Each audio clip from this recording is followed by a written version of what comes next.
focusing out there. You can even try it now. Suppose you get this climb.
Shantaya Shri Shivanandaya Te Charamangalamangalye Shive Sarvartha Sadhike Charanye Trambake Gauri Narayani Namastude Narayani Namastude Narayani Namastude Om Shanti. Om Namah Shivaya. Shivaya. Well, we have had lots of questions here.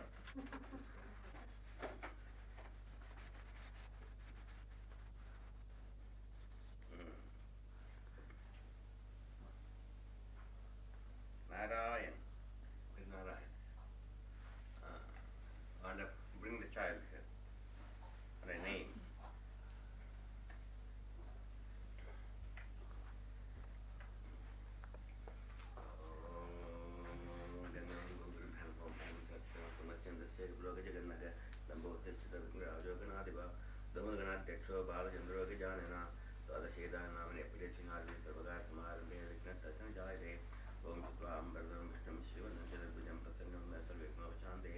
Om Namah Shivaya Gurave Satchidanandamurti Swaminjaya Shanbhaya Shri Shivanandaya Namaha Sarvamangalamangalye Shive Sarvarthasadhike Sharanye Trambake Gauri Narayani Namaste. Gopala. Om Namah Shivaya Gopala.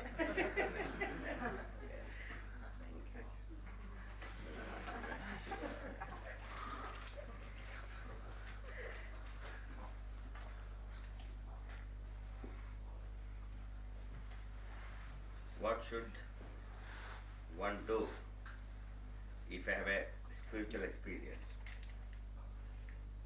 What should one do if you have a spiritual experience?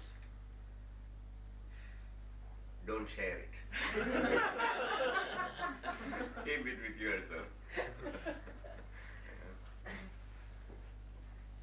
These spiritual experiences are personal to encourage you on the spiritual path, to show there are many things are there beyond what our visible eyes, ears, nose, smell, taste can do. Beyond the physical senses, there are other dimensions do exist which we cannot penetrate through our physical senses. But you do have higher senses too. It's not operative now. But as you progress, your higher senses will operate. Psychic senses will open up. And you will have experiences of other dimensions. Means, it's not unscientific. Like X-ray. It's not that X-ray is something we consider as a miracle. Because we know how it operates.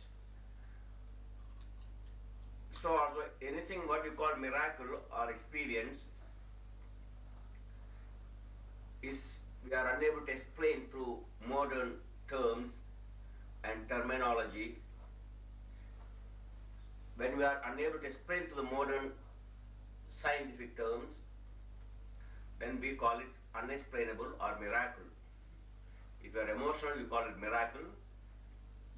If you are scientists, you call we do not know. Like fire walking, what is his name? The professor? Delgado. He is a great scientist, professor of brain. Lots of research work on the brain. He was the professor at the Yale University in Spain. He was also at the fire walking ceremony. And he saw all our working fire. Swami, Durgananji, she with all these people, Swami, Swami. I'm always I get to Swami there. I don't know why. Behind it. It's the wrong ashrama. We can wait a little longer, no problem. Time is on my side.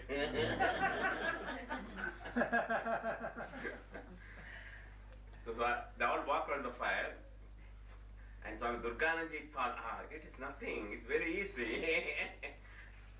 And so everybody is at the end of the fire pit, there is an altar, they board, and the altar is fire pit is there and the altar is on a cement area. So she prostrated. Just before her, another fire walking in front of, he also prostrated. And as he prostrated, in his foot there was a small hot charcoal. He did not know. As he prostrated, it fell to the ground. And she did not know that. She just put her hand and then prostrated. Oh, it's nothing. It's very easy. As he prostrated, her hand burned on the but not the food. Anyhow, when he told that to the scientist, he said, we can't explain. No scientific explanation. That's all. It's simple. Okay?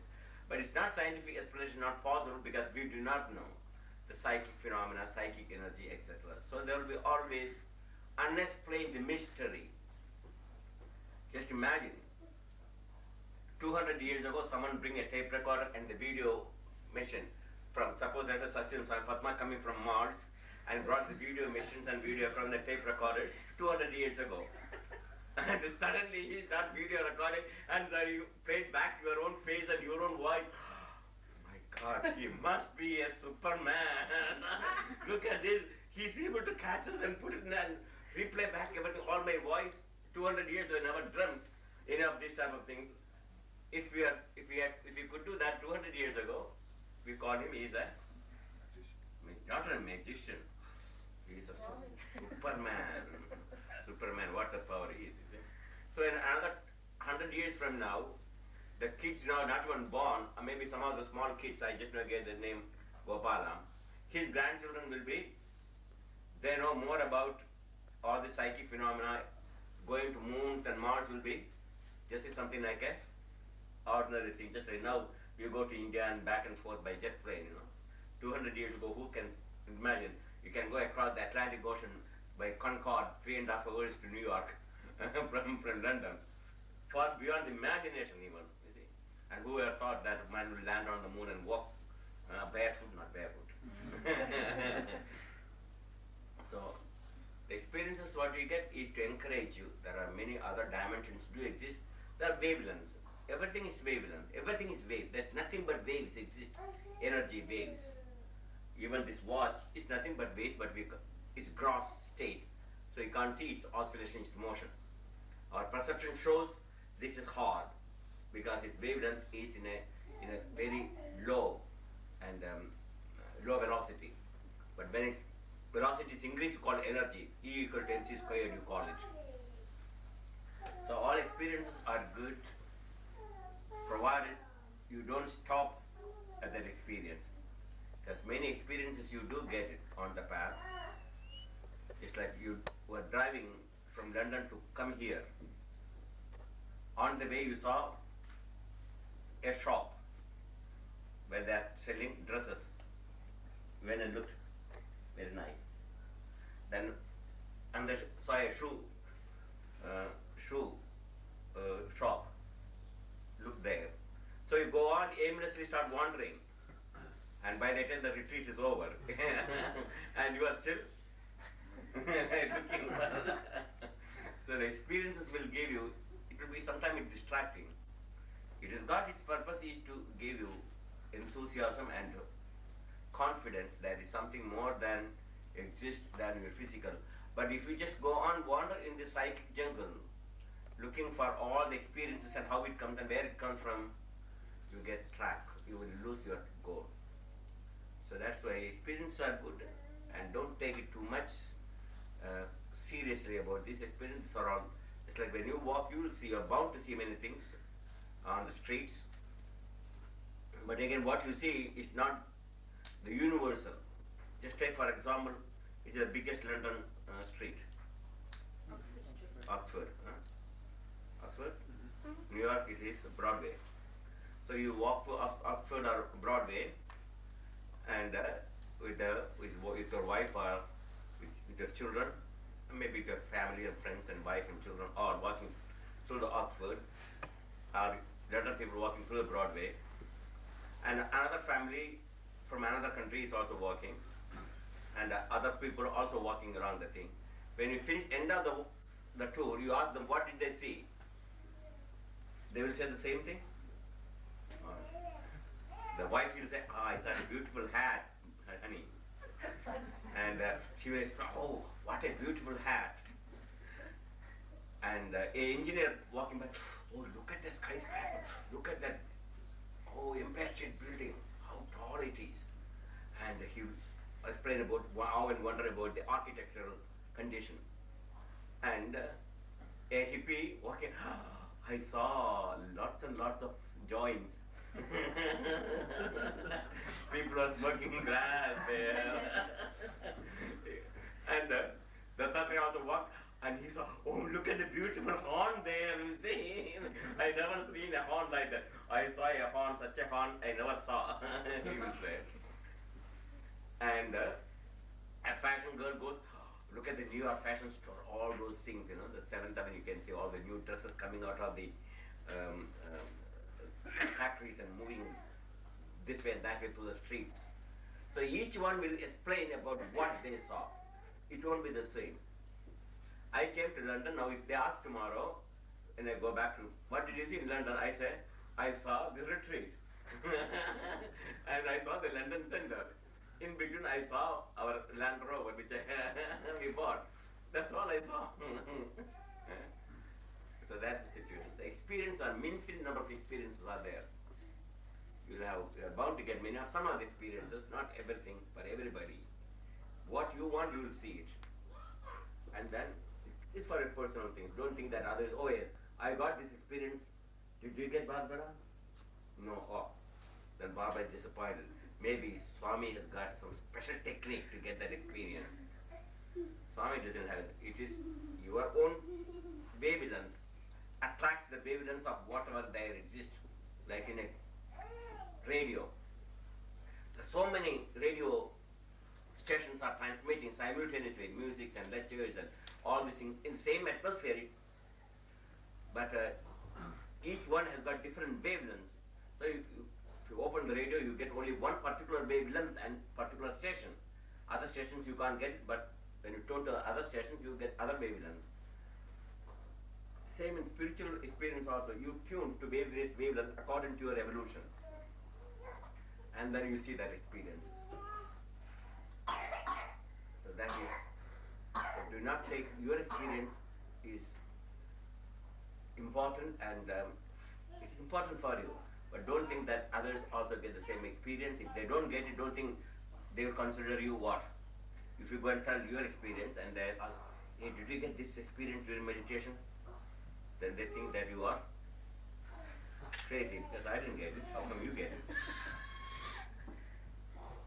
That a small story about one of the movie star in United States, a singer, that name is Tyson, Barbara Streisand. She is a singer, and I don't know anything, but I read somewhere in a magazine or somewhere about her biography. When she was a small girl, she used to hear sound in her ear, and she went and asked other children, do you hear sound in your ear? And they thought she's crazy. She said she developed her music talent by tuning to the sound what is coming from inside. We know that yogis know it's called anahata sound, and she developed that instinct of hearing the inner sound. With that, she matched her external sound voices. Now, if we just go and other singers did not hear the inner sound, that means they thought she must be crazy, you see. But so this is the situation. So experience will be there, and this is mostly individual, and you cannot make this into a common experience. Again, example is I saw Master's vision when Master came to me after his departure in the physical plane. I was in Orange in Canada.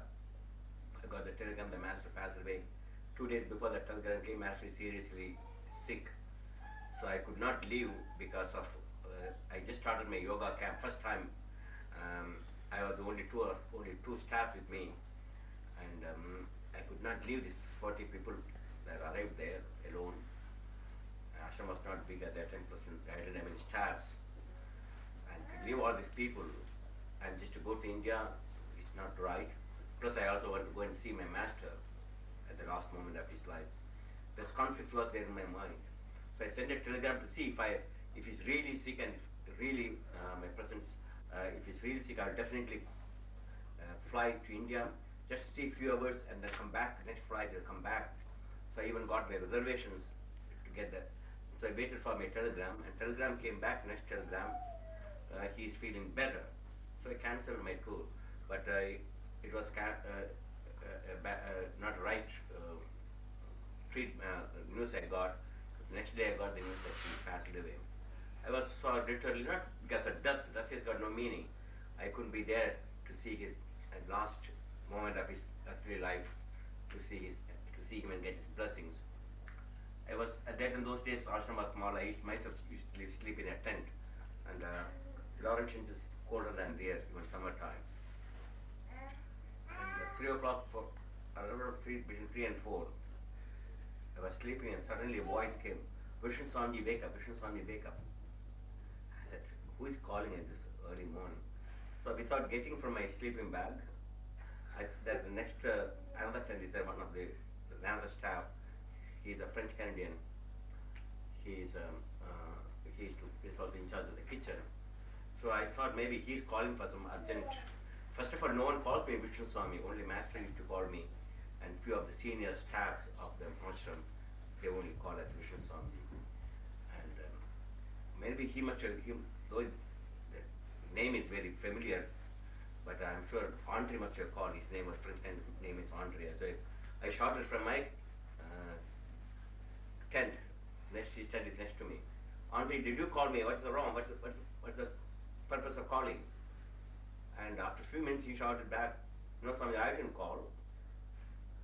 Or maybe he said, it's a dream or hallucination or what. So I went and slept again. Again, voice came, Swami, wake up. This is not funny. And I just got up, and there I saw Masters standing. Energy pattern, I can't describe that experience. It only lasted a very short time. And Master tried to lift me up to upper dimensions to show me that what we see is not only the physical dimensions, but I was in a shock to see him, and unexpectedly in my own tent, and which is, it's all so many things happened so fast on that morning, and it literally lifted me up, and then the vision is gone, and I told Andre that, Andre, get up, you can see the Master's presence here. And he got up, and from his tent he saw a bright light over my tent at that time. He didn't see the Master, but he saw a mysterious light. So what I'm trying to say, this is a personal experience. I can't say that neither I can prove to anybody, nor it is important to anybody. It is only important to me. So I just don't go and tell to everybody, oh, Master came, and because I'm a great man. Because Master only came to me, not to any other disciples. That is not the attitude, you see. Maybe my wavelength was particularly necessary, and the Master said also a message, I'm always with you, Vishnu Swamiji. This message he gave me, it still rings that. And it's true, wherever I go, even I was almost shot on the Israelis and Egyptians, in the most dangerous situation, so mysteriously he is there to help me. All this what I'm doing now is not my power, I don't have any strength. But I know his wavelength is always moving, and I only tune now and then when there's no ego. When there's ego, I can't tune. So when the ego goes down, then the energy flows, his energy will flow through me. And you all get inspiration. You think it's coming from me. It's actually energy. I'm just trying to put like a radio. I'm tuning to that energy, and I'm passing it on, passing on to you. But most of the time, this ego is very difficult to conquer the ego. I tried for the last 55 years to find out what's wrong with me. And still I didn't find one single fault in me. You understand that? 55 years I searched for any fault. Anything I look only good, I say. But you ask, what about Dasatraya, his fault? Oh, I can write volumes and volumes of these faults. I can never stop writing about the fault of Dasatraya. But goodness, oh, I think such a good man, such a holy man, such a idol. I always see in this fashion, you see.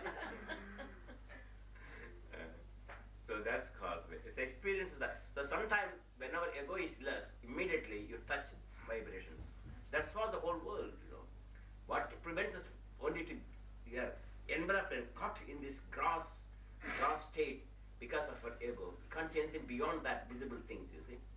And transcend this physical world and break the ego. You see, many multi-dimensional worlds exist far beyond our imagination.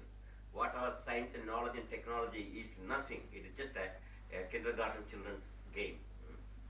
So that's one experience. That's about that.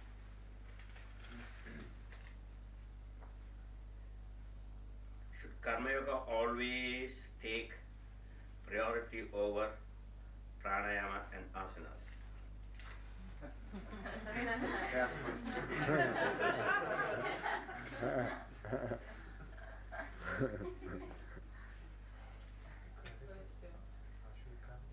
Well, I was doing my pranayama and I suddenly heard cry. Of course, I'm meditating and doing my intense pranayama. Suddenly I heard a cry from there. Help, help, help.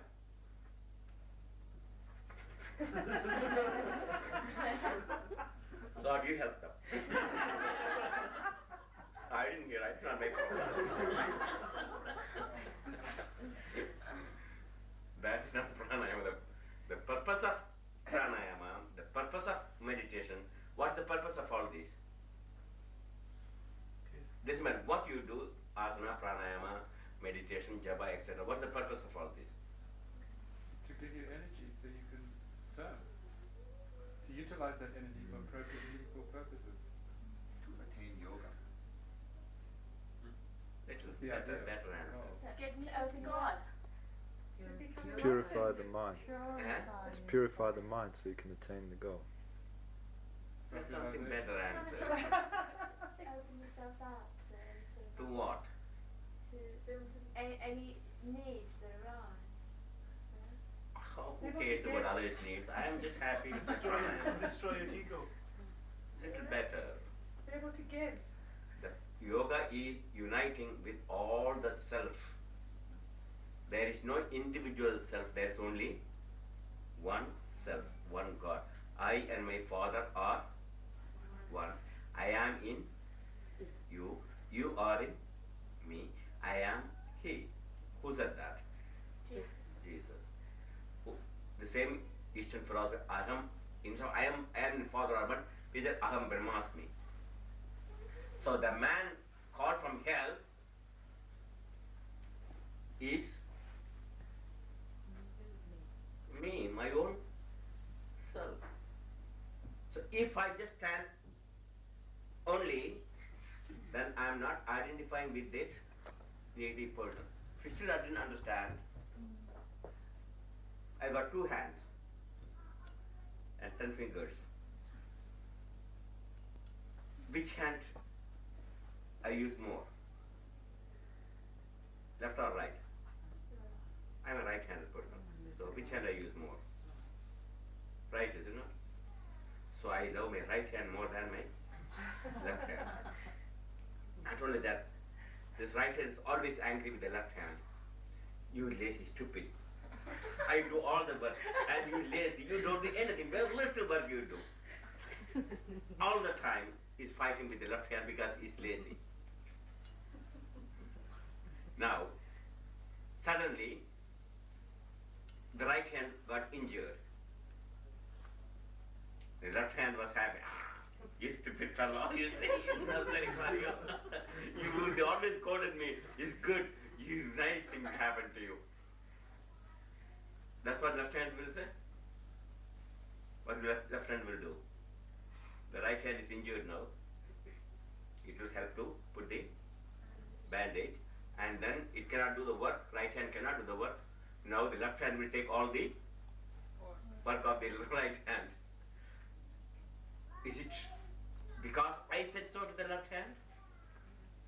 Who said that? Who did it? Before he used to be lazy, but now the right hand is not working. Automatically the left hand will do everything what we have to perform for the help to help this body, the left hand. Though it's not so efficiently, it will do, is it not? It will keep quiet like before? No, No, it has to survive. Its survival also is depending upon everything. So there is no difference between right hand or left hand. Neither left hand gets credit afterwards after doing a great job. Right hand send a message. Thank you, left hand. Oh, at last you are doing a good thing for me. He never sent a get well card or a thanking card. So this is the same situation. The purpose of life is to unite ourselves. This separation, I am different from you because you are English, I am Indian, and you are Catholic, I am Protestant. You are a Muslim, I am a Jew. You are white, I am black. This distinction exists only in your mind. Until you remove this distinction, there is no unity. That's called yoga, to bring this oneness. So, the question is, which is important? Should karma yoga always take priority?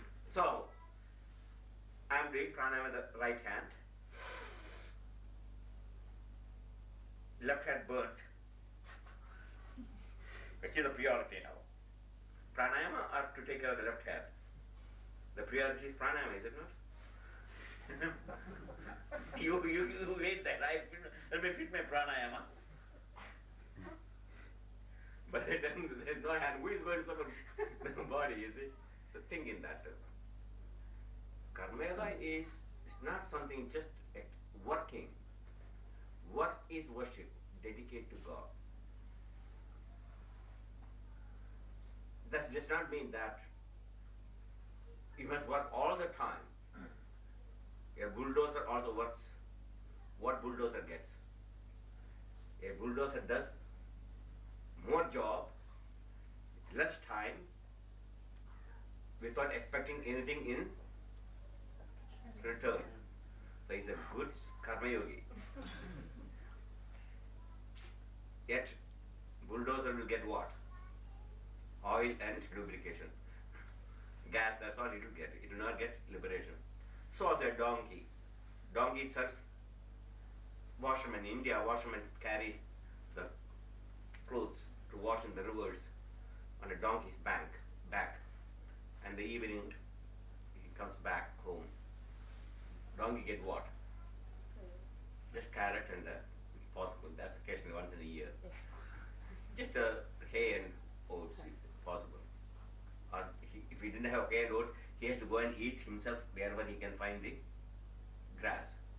And even after eating grass from the roadside, he still serves the master. So the donkey will be getting liberation, is it not? So karma yoga is not action. It is removing this agency, I am the doer. That must go. You are not the doer, we are not the doer. Within that there is infinite power, God's power working. We can't see it. That power makes this body to move. So the karma yoga remove this egoism. I am the doer. Oh God, help came from someone just called for help. So who is calling? God is calling to test you. I tell you a story of the master. Master was meditating like other Swamis when he first came in Swargashram, other side of the Ganges. Those days, the place was only few Swamis used to live, and they get free food from the kitchen. There's a public kitchen. When the bell rings, they get free chapati and little watery lentils. That's all basic that. And so when the bell rang, Master used to go through that small path to the public kitchen to get it. But that particular day, he did not see any other Swamis, not his disciples. He was alone. There are other Swamis or his colleagues. They also came to meditate like him. And as he was going to the kitchen to get the food at the midday, he did not see any other Swamis coming through the path. He was wonderstruck. But he saw all were going through a roundabout way further up in the mountain hill, and coming to a very winding path.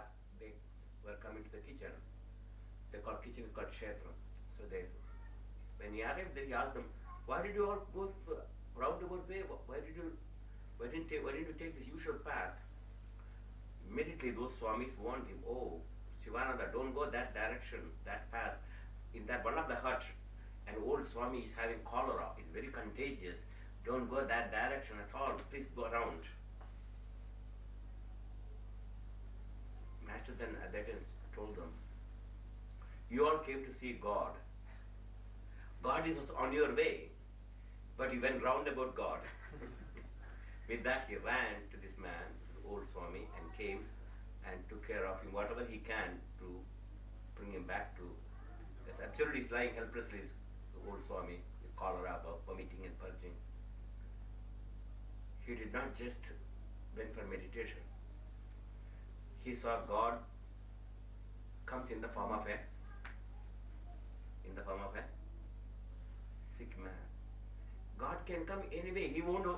You think God comes only the dancing Shiva? He can also will come and axe in his hand. You won't think God will come only always fruit in his hand. God will can come with a sword in his hand too.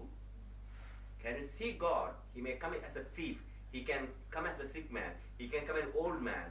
He can incognito. He will come in many forms. He will appear to see, to test you. That are you seeing God in everything, or only one particular form you want to see him? Then God, you won't see God.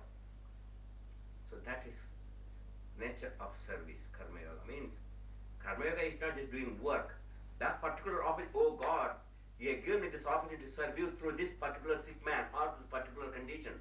Thanks for giving me this opportunity. This way you develop your awareness as God is present in everything. That's all. The entire purpose of yoga is to see the presence of God in all, whether good or bad. As Lord Krishna said in the Gita, Shunijava Shapakajada Pandita Samadashana, in an untouchable, in a dog, in a pandit, in a learned person, and in a saint, you see the same soul. You don't see any difference from an untouchable, an illiterate, stupid, a thief, and a great sage. They are one and the same God shines equally. That unity comes. Without that karma yoga, you will never able to see that. Merely asana pranayama only build up your ego. That's another story. And a man went to the forest and spent 20 years in pranayama, and his kundalini is already going up, and his tremendous psychic powers now. And one day he was doing his pranayama and bringing the kundalini up.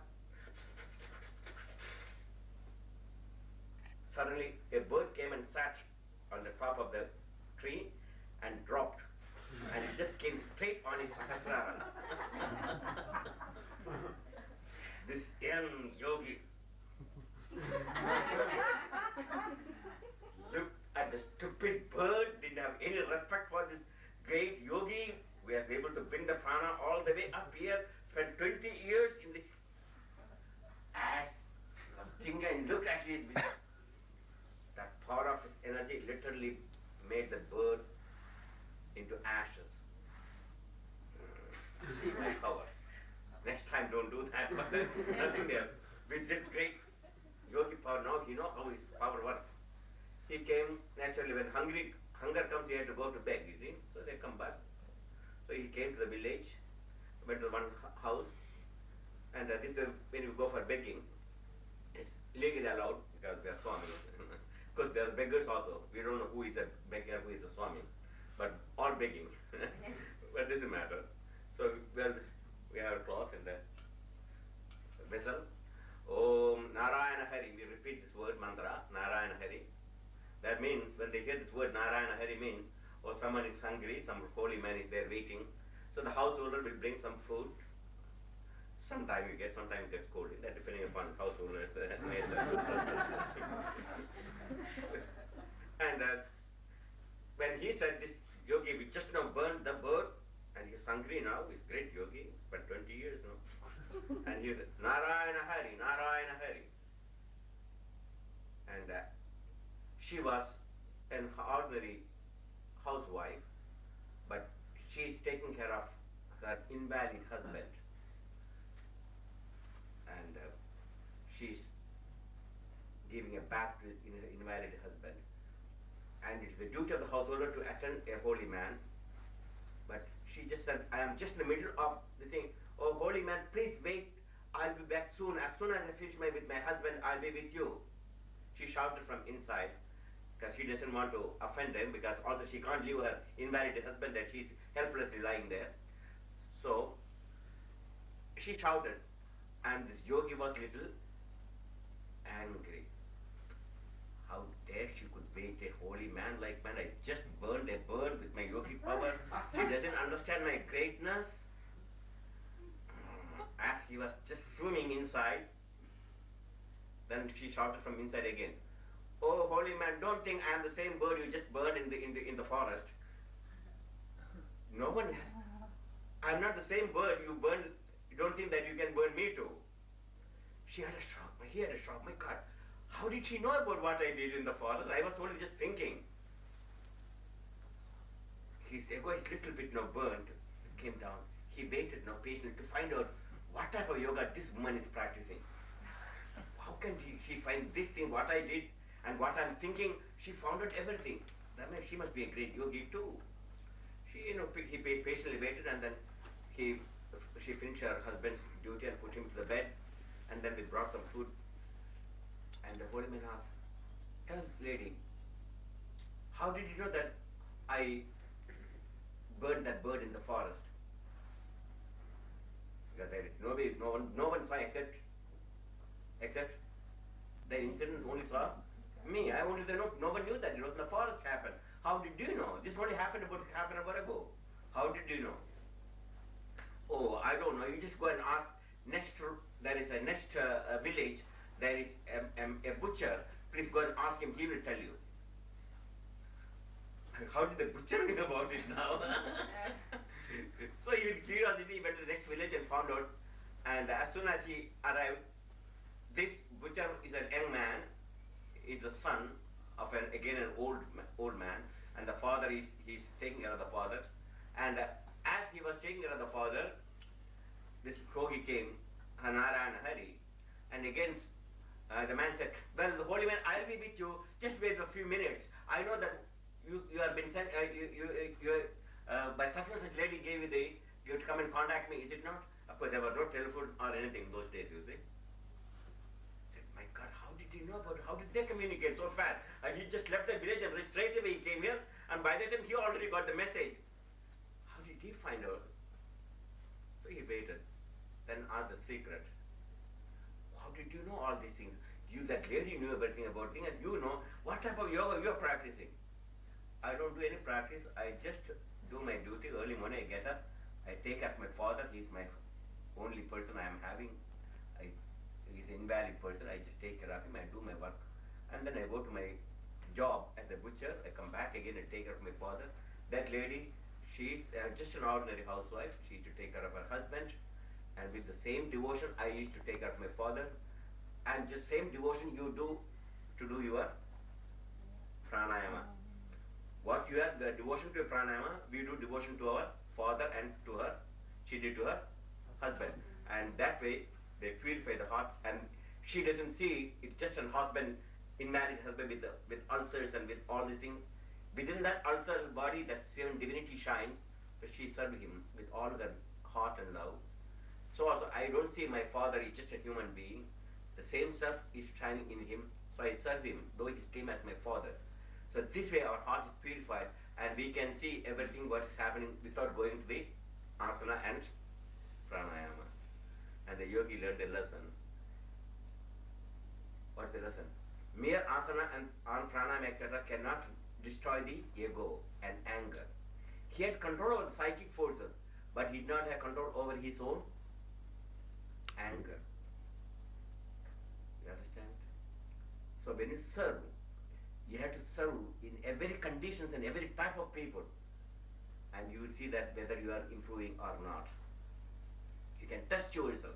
When you do merely pranayama alone, I did pranayama in the Himalayan caves several years, and if one small nice someone angry, and my next door neighbor also another Swami living in another cave, you take a small worthless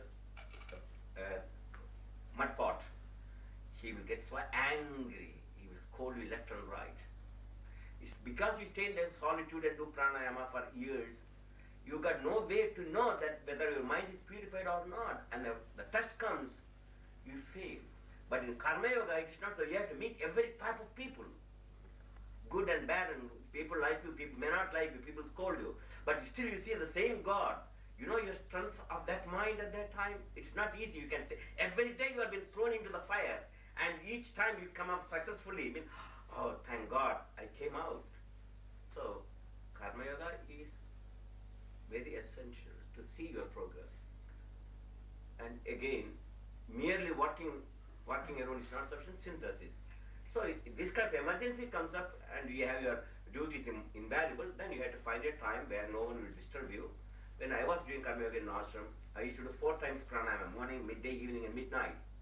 And sometime evening I won't be able, because Karma Yoga I have to also do act duties. When everyone goes to bed, I just do quite very late hours. I do my asana and pranayama. Even in the army, I started my yoga when I was in the army, World War II.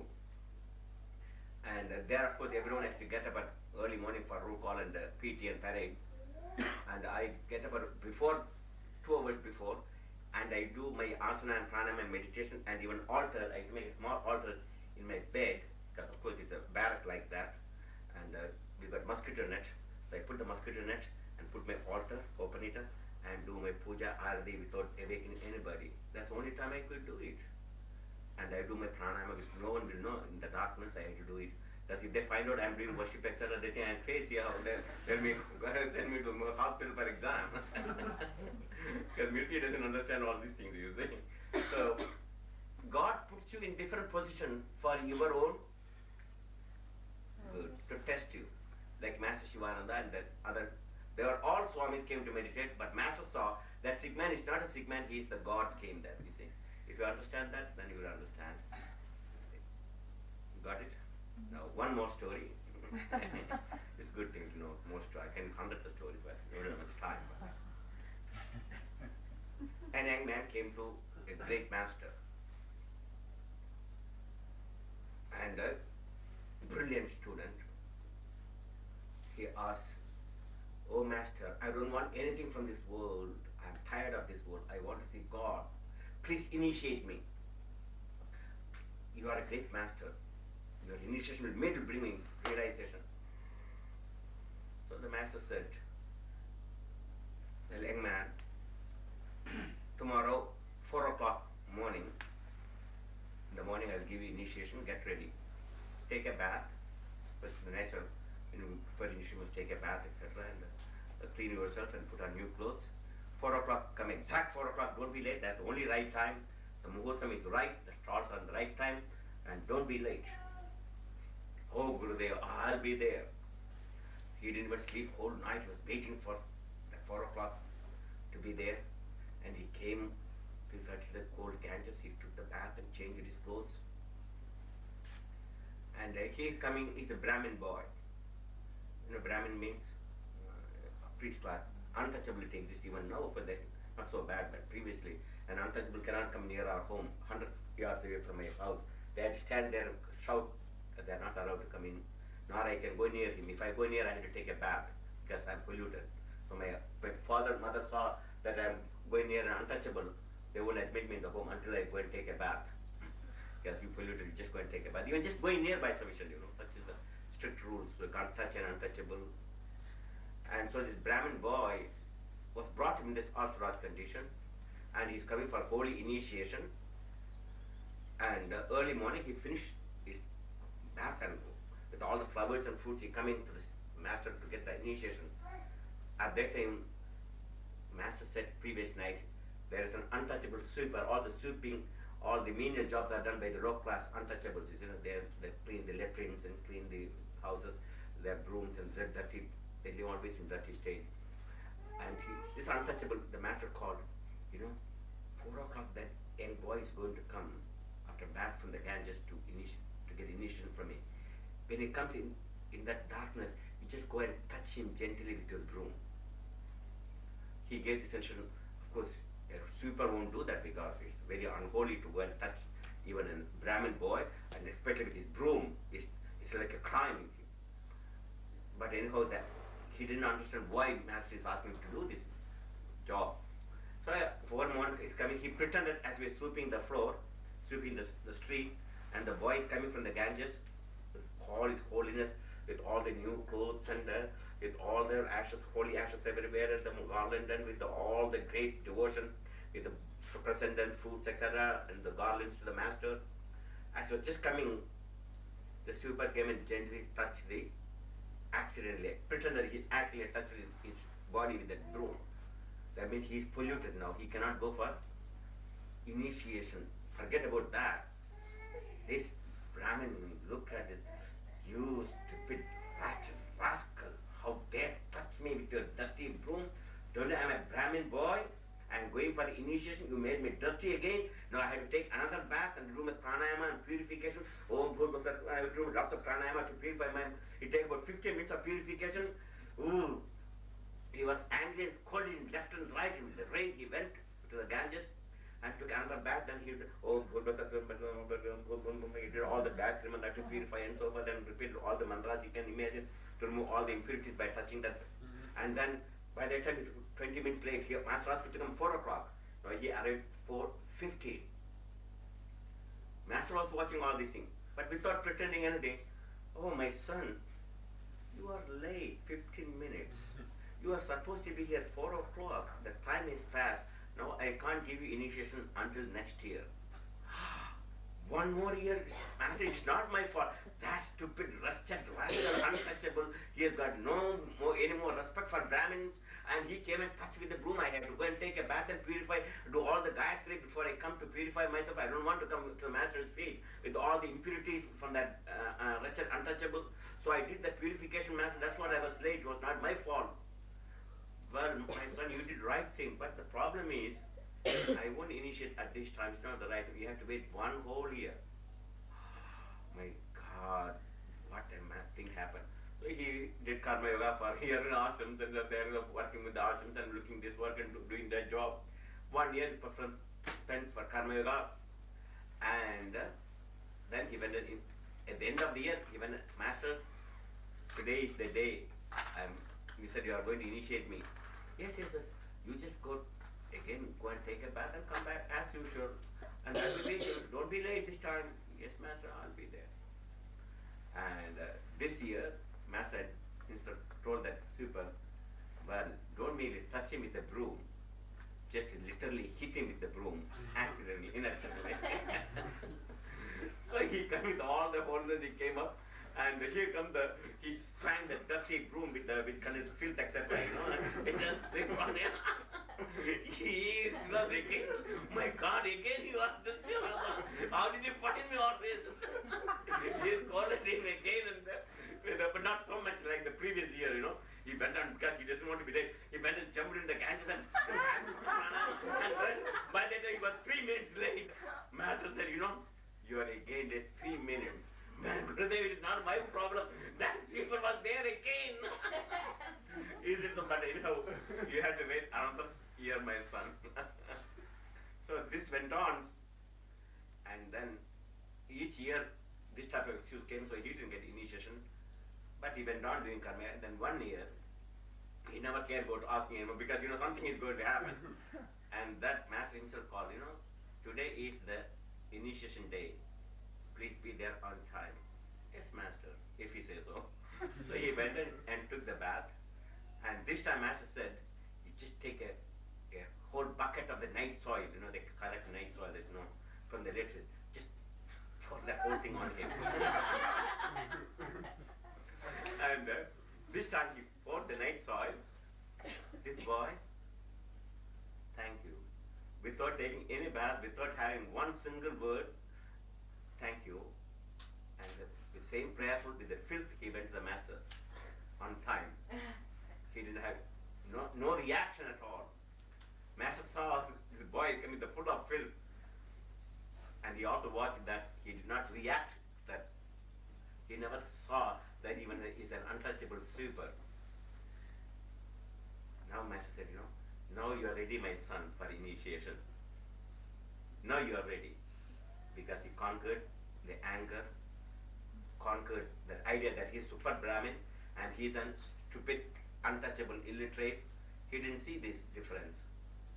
That mind has been purified by karma. Years and years he spent there, like a gold is going on repeatedly, put in the fire, and then again you beat it, again you put in the fire. These impurities are removed.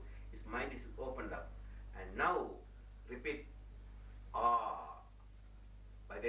ah, the sound, his energy start going up. Oh, he's already reached, he already gone into transcendental state.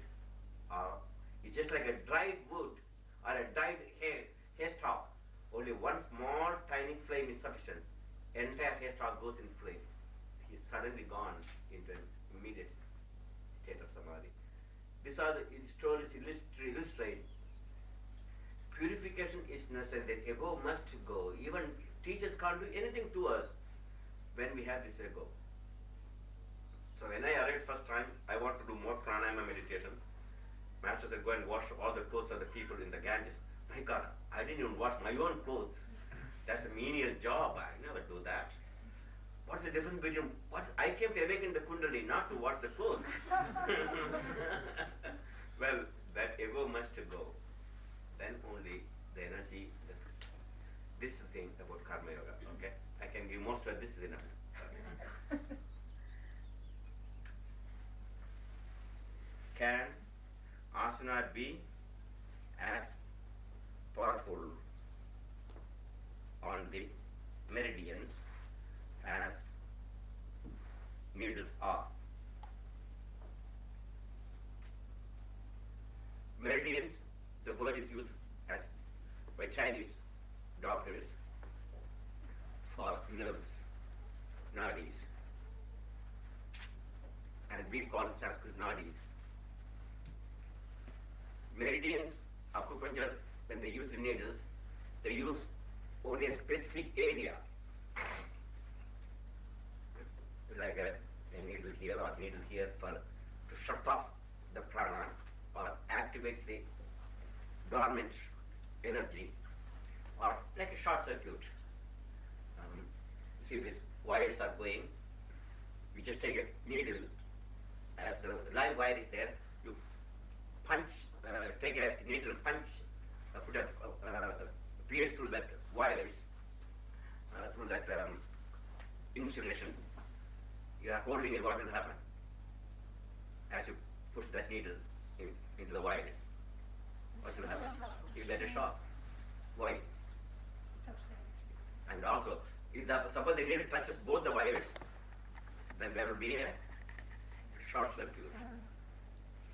And the instrument far ahead won't get any other energy, and there will be a blowout or fuse. That means short circuited energy. This happens to us many times.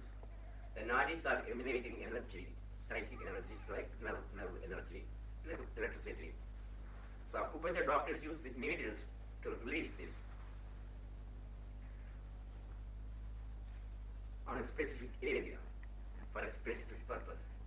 But yoga exercise is not, though it activates many of the acupressure areas one exercise, but it is not just to only for that particular area, like needles and pins. This become a habit. When you do asanas, there will be no more restrictions of this prana anywhere. Prana mostly all over when you finish the yogic exercises. So the effect is not only on the special acupuncture area where the needles are put, but effect is on the whole system, because we're working not only in a specific area, but on the entire area. Like in the shoulder stand, it also not only brings circulation, thyroid and parathyroid in the inverted shoulder stand, but there's acupressure area on that area, an important nerve, like the vagus nerve, which has been connected to the respiratory centers and circulatory centers. This vagus nerve gets a contraction, so impulses are increased there too for these heart muscles and so forth. So there's definitely asanas will help more, but again, it's not applied on a specific area like the needle. It's applied for the entire hand or entire legs or entire body. So exercise will help to control the meridians through asanas. And then of course special exercise there like peacock. Who can do peacock? Can do peacock? Peacock. You see? Just watch the pressure of the pressure on the solar plex, the most important area. You see the pressure on the solar plex area. the tremendous amount of energy is being now released from that area to other areas. So we do use the pressures, not the needles like acupressures through asanas. There are two things also in acupuncture. The needles also, there are acupressures they use some in various areas of the and so that is, so it is, effect is the same, but again specifically we don't use it for a particular area, it's for the entire system. There's no difference there. What are the benefits of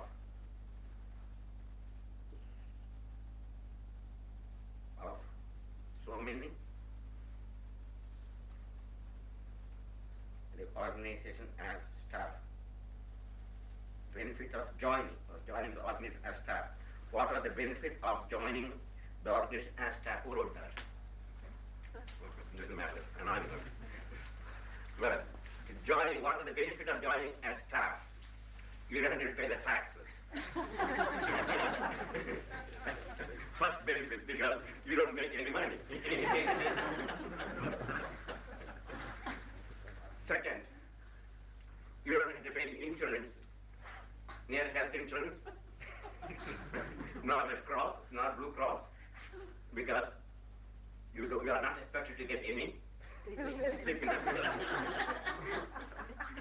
Second benefit. Third benefit, as you join the staff, as you are not paid, no one can command you what to do. You become the boss. And if anyone says, do this, who are you, tell me. So you can ask this question. But in the paid places, they will treat you like a slave.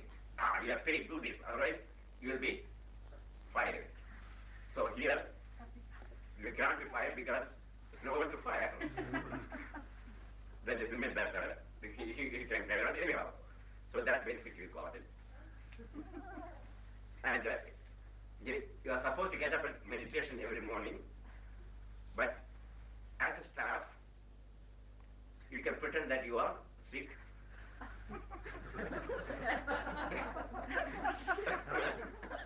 But if you are a paid worker, if you don't go to job, you won't get your pay.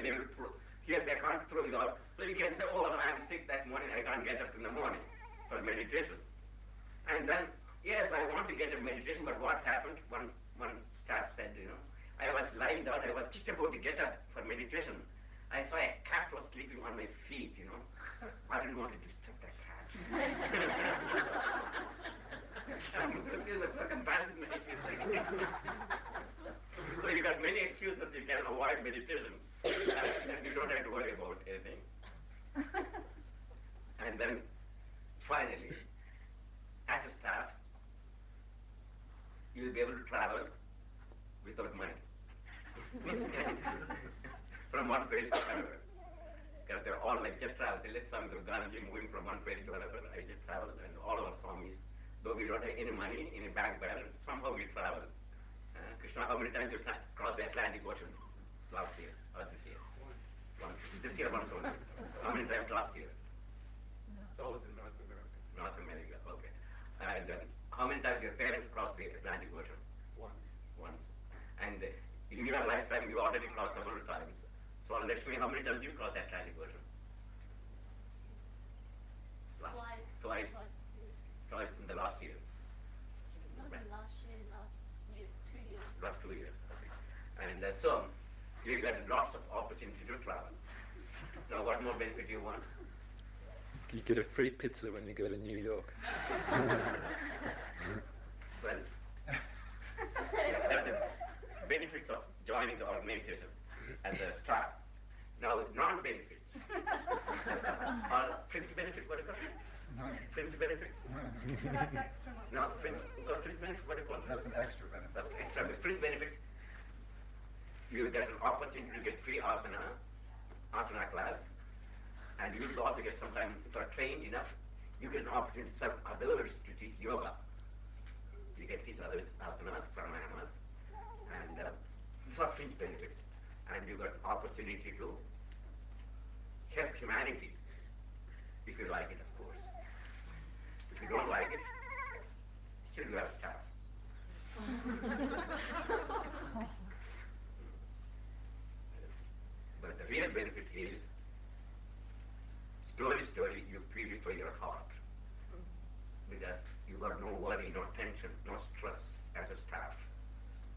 senior stars may have, but not junior stars. Because they don't have any problem, you see. So you got no stress, which I mentioned yesterday in the lecture. You can avoid the stress and tension of this world.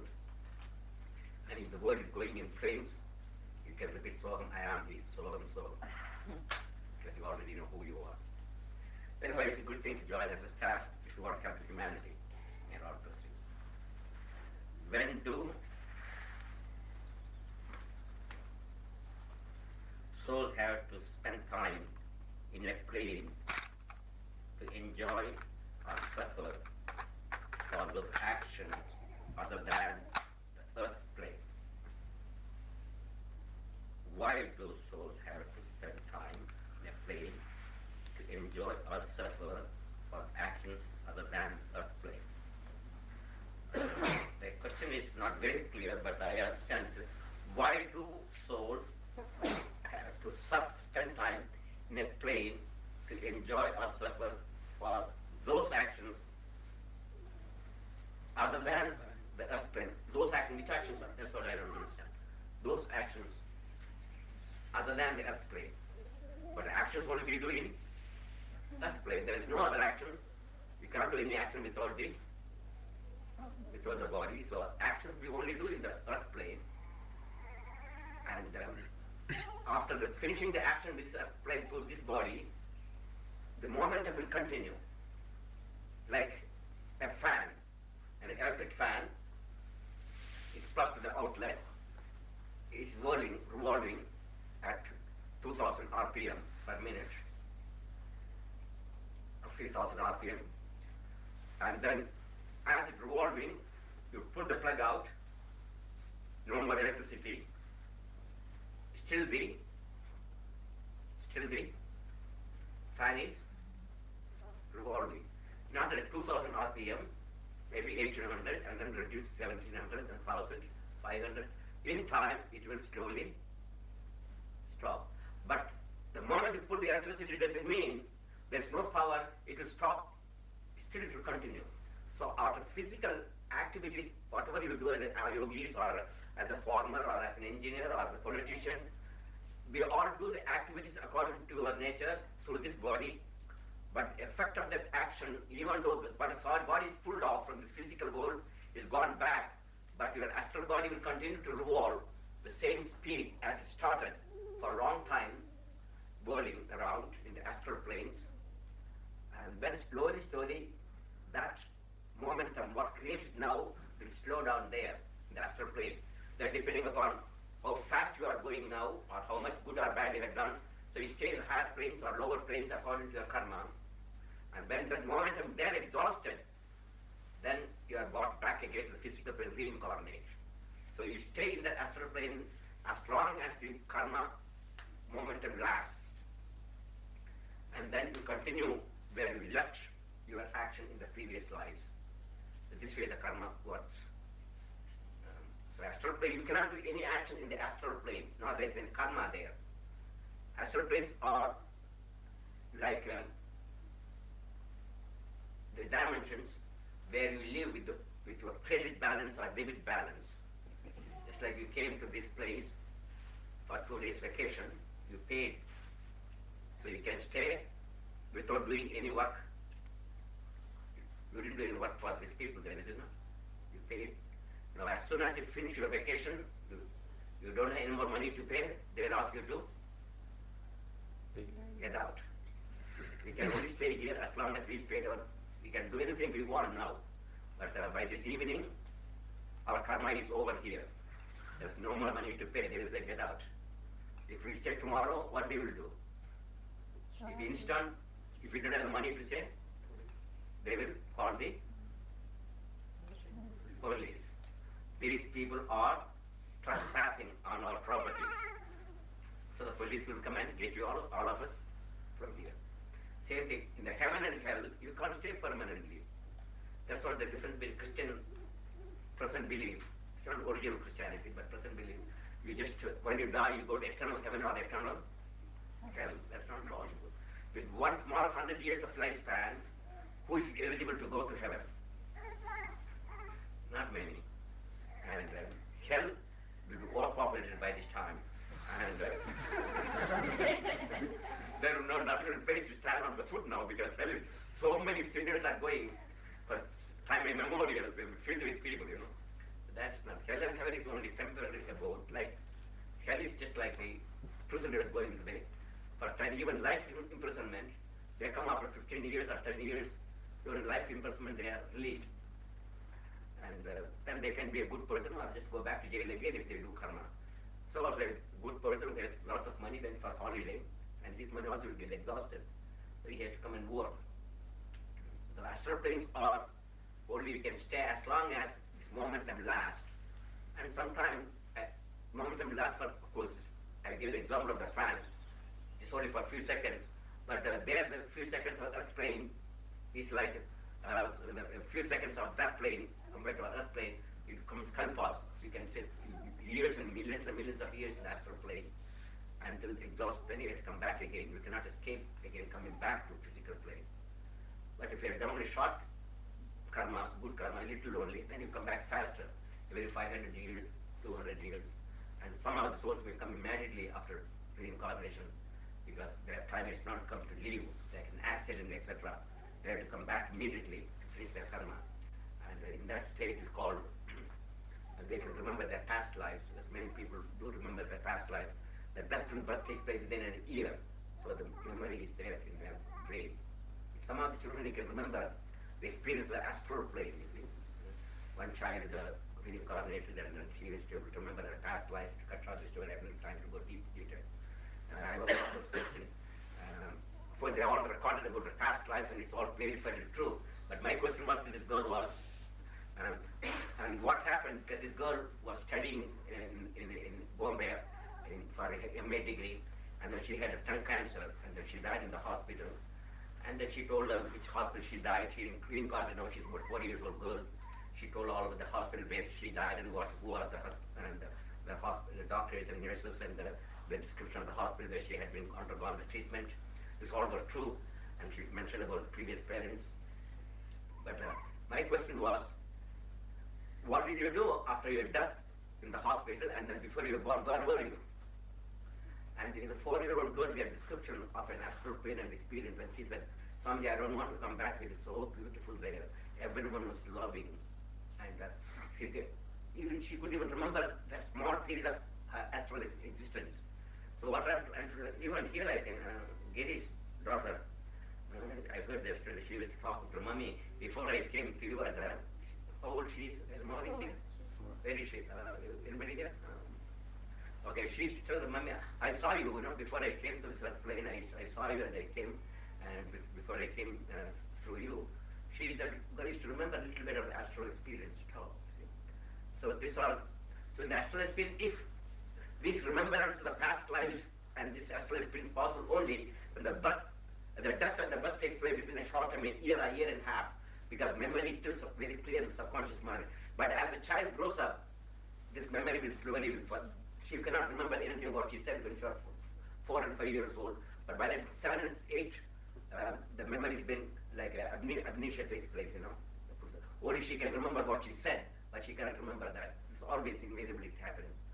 So that is natural life, So it's not, there's no rule that how long you are going to stay.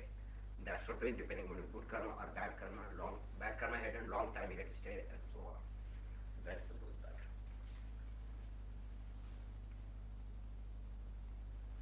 What factors determine that a soul is sent to different planes of existence other than this one? What factor determines?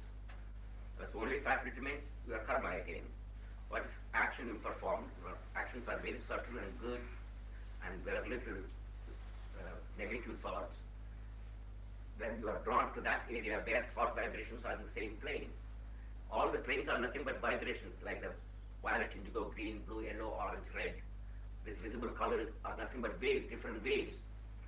Violet is the low frequency range, red is in the higher range, and on the other side, violet is called ultraviolet, still low frequency, short wave, and then still for short waves like X-rays and gamma rays is all below the ultraviolet frequency, and infrared and other rays exist on the other side of the frequency.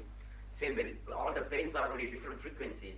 So if your thought is very pure, like you're meditating regularly, at times that remove such a selfishness to karma yoga, etc., then you will not be born in the lower planes, you will be born only 4th, 5th and 6th plane, like advanced yogis.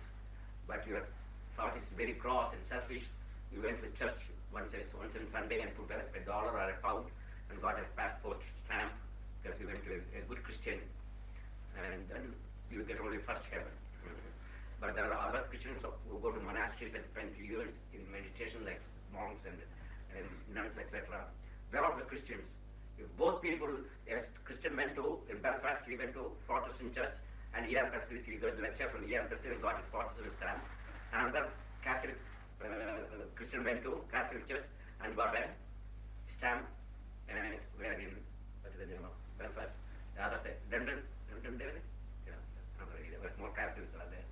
So, and then another priest, another Christian who is in the monastery spent all his life as a priest and a monk, observing silence and prayer and meditation and service. Now all three died. Now they go to the same heaven. Then there is no justice, no meaning. Okay. So those are all Christians, they will not go to the same heaven. They go to the first one, the two people may go to the first heaven, barely they reach. And then others will go, the monk, etc., they go to the 5th and 6th place, you see. And the thoughts are very purified. So if you are practicing meditation yoga all your life as I have taught you, you may not go to the 4th, 5th, 6th and 7th plane even. You won't go to the same plane. Swamiji, the bus is right. Okay. So, I mean, oh my God, so many. Why don't you put some money there? Okay, one more last one. Oh my God, it's a big one.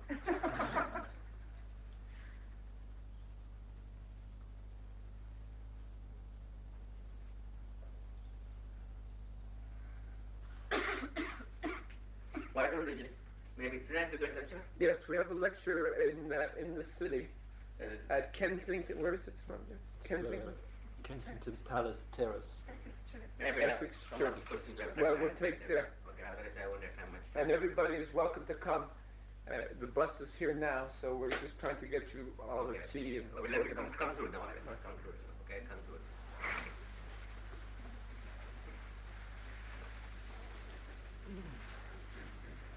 So, your thought and your action is been rewarded to you.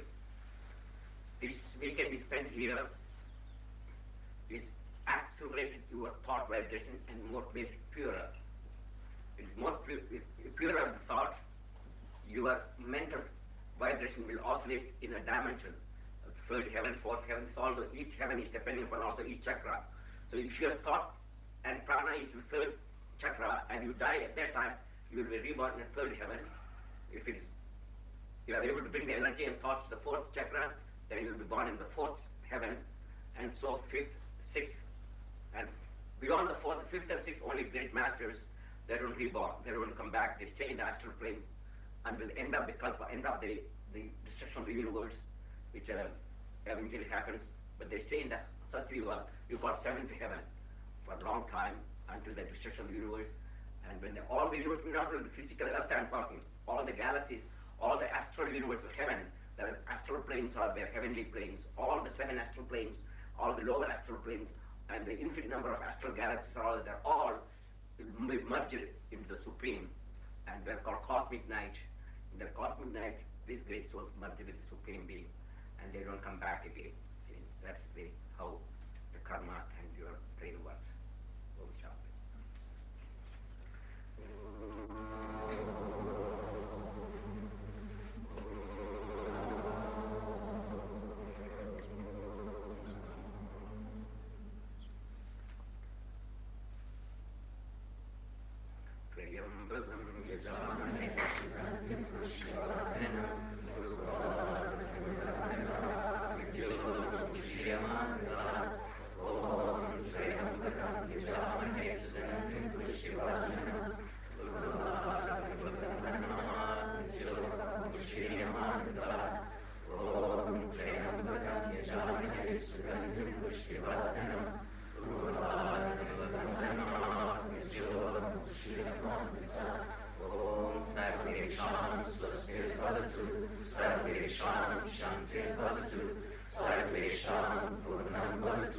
Sarvesham Mangalam Bhavantu, Sarve Bhavantu Sukhina, Sarve Santu Niramaya, Sarve Bhadrani Pashantu Ma Pashantu Bhavare, Asato Ma Satmaya, Tamaso Ma Jyotirgamaya, Yoma Matangamaya, Om Purnamada Purnamida Purnamada Purnamudachyate, Purnasya Purnamadaya Purnamevavachyate. Om Shanti Shanti Shanti. Om peace, peace, peace.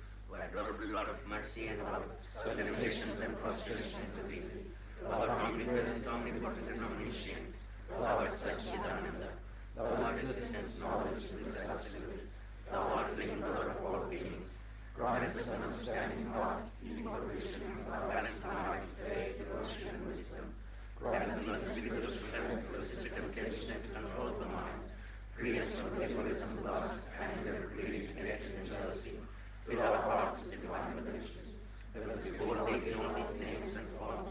Let us serve thee in all these names and forms. Let us ever remember thee. Let us ever sing thy glories. Let thy name be honored with us. This is our beauty forever. Bolo Sadguru Shivananda Maharaj ki. Jai. Bolo Shri Vishnu-devananda Maharaj ki. Jai. Well, I want to inform about our September Peace Mission. Well, no, another fireworking ceremony in Berlin, Berlin, and then also maybe music. From your living room to bedroom, and they'll just go under the bed and you can hide when the missile comes. Yesterday I saw they were talking some kind of minister, I don't know, I read in the paper only, the lectures call, it's very interesting. And I think if the missiles come, Russian missiles come, what they have to do is called defense force, defense, civil defense. They said everyone should take a gong and bang, everybody to bang and the whistle. Everyone, whatever available, they try to take bang, bang, everyone. So everyone starts banging, banging. So everyone will know that the missile is coming. one letter wrote, well, the new law is that it is a common. That under paragraph so and so, subparagraph so and so, such and such rule, everyone should, every institution and the charity organization, hospitals and hotels and private homes, everything they can make sound bang must be surrendered to the important place at the 10 Downing Street, and Margaret Thatcher will personally take that, and then I cannot make day or night, every time we can surrender this sounding instrument, she will bang herself, and I acknowledge you are great charity. This is called civil defense. When the missile comes, what type of defense is there? Again, another article I read. Everyone, Americans, there is, in fact, all the true people who have investigated the coming civil defense, that it is impossible. There is no way any civil defenses you can think of. So they don't too much care about. If they are doing something, it's only for public relationship, just to keep them busy. It's not for any real value. No one can.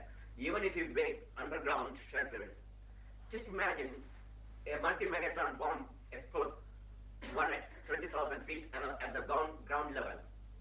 Ground, it will make a 200 feet crater and kick up all the dust and radiations up in the atmosphere. And the multi-megaton bomb which explodes on the upper atmosphere, its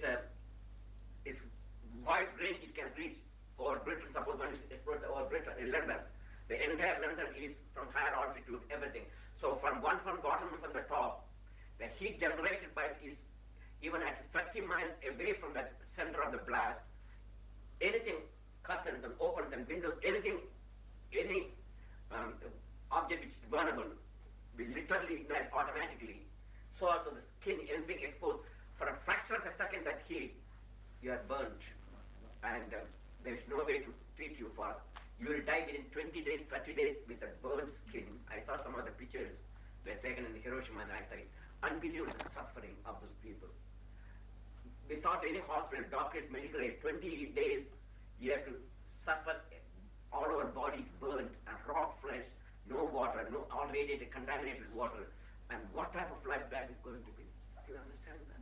And they're thinking, Nature being destroyed too. yes, of course, that's unbelievable. The destruction to the properties and animals and to the vegetation. For centuries you won't have been cultivated anything, everything is contaminated. That's true, there's no doubt about it.